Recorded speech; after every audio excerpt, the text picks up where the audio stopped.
Hi friends, ಎಲ್ರಿಗೂ welcome ಅಂತ ಹೇಳ್ತಾ ಇವತ್ತಿನ ನಿಮ್ಮ ಮೊದಲ ಪ್ರಶ್ನೆ ಬಂದು ಭೂಮಿಯ ಉಪಗ್ರಹ ಯಾವುದು? Option A Surya, option B Chandra, option C Shukra, option D ಮಂಗಲ.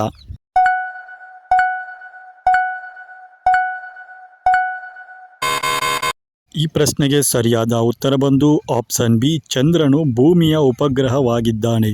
ಹಾಗೆ ಮುಂದಿನ ಪ್ರಶ್ನೆ, ಸೂರ್ಯ ಯಾವ ದಿಕ್ಕಿನಲ್ಲಿ ಉದಯವಾಗುತ್ತಾನೆ? ಆಪ್ಷನ್ ಎ ಉತ್ತರ, ಆಪ್ಷನ್ ಬಿ ಪೂರ್ವ, ಆಪ್ಷನ್ ಸಿ ಪಶ್ಚಿಮ, ಆಪ್ಷನ್ ಡಿ ದಕ್ಷಿಣ.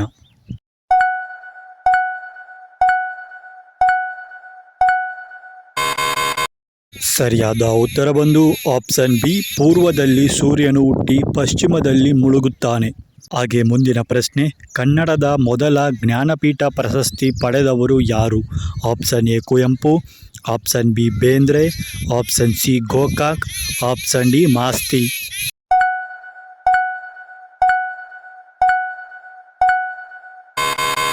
ಈ ಪ್ರಶ್ನೆಗೆ ಸರಿಯಾದ ಉತ್ತರ ಬಂದು ಕುವೆಂಪುರವರು ಕನ್ನಡದ ಮೊದಲ ಜ್ಞಾನಪೀಠ ಪುರಸ್ಕೃತರಾಗಿದ್ದಾರೆ. ಹಾಗೆ ಮುಂದಿನ ಪ್ರಶ್ನೆ, ಭೂಮಿಗೆ ಹತ್ತಿರದ ಗ್ರಹ ಯಾವುದು? ಆಪ್ಷನ್ ಎ ಬುಧ ಗ್ರಹ, ಆಪ್ಷನ್ ಬಿ ಶುಕ್ರ ಗ್ರಹ, ಆಪ್ಷನ್ ಸಿ ಶನಿ ಗ್ರಹ, ಆಪ್ಷನ್ ಡಿ ಮಂಗಳ ಗ್ರಹ.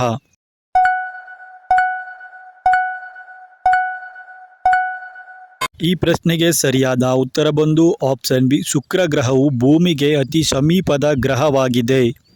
ಹಾಗೆ ಮುಂದಿನ ಪ್ರಶ್ನೆ, ಭಾರತಕ್ಕೆ ಸ್ವತಂತ್ರ ಬಂದ ವರ್ಷ ಯಾವುದು?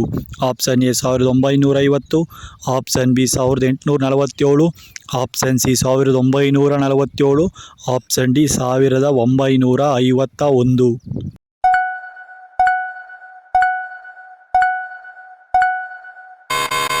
ಸರಿಯಾದ ಉತ್ತರ ಬಂದು ಆಪ್ಷನ್ ಸಿ 1947. ಹಾಗೆ ಮುಂದಿನ ಪ್ರಶ್ನೆ, ಕನ್ನಡ ರಾಜ್ಯೋತ್ಸವ ಯಾವ ದಿನ ಆಚರಿಸಲಾಗುತ್ತದೆ? Option A November 1, option B December 1, option C August 15, option D ಜನವರಿ 26.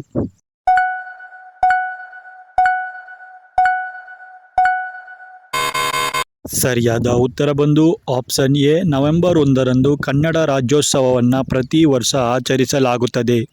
ಹಾಗೆ ಮುಂದಿನ ಪ್ರಶ್ನೆ, ಕಂಪ್ಯೂಟರ್ನ ಮೆದುಳು ಎಂದು ಯಾವುದನ್ನು ಕರೆಯುತ್ತಾರೆ? Option A CPU, option B mouse, option C RAM, option D keyboard.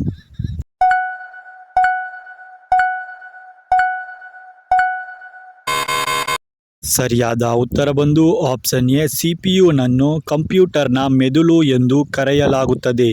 ಮುಂದಿನ ಪ್ರಶ್ನೆ, ಮಹಿಳೆಯರು ಪುರುಷರಲ್ಲಿ ಯಾರಿಗೆ ಹೆಚ್ಚಾಗಿ ಸಮ್ಮಿಲನದ ಕನಸುಗಳು ಬೀಳುತ್ತವೆ? ಆಪ್ಷನ್ ಎ ಮಹಿಳೆಯರು, ಆಪ್ಷನ್ ಬಿ ಪುರುಷರು, ಆಪ್ಷನ್ ಸಿ ಇಬ್ಬರಿಗೂ ಇಲ್ಲ, ಆಪ್ಷನ್ ಡಿ ಎ ಮತ್ತು ಬಿ.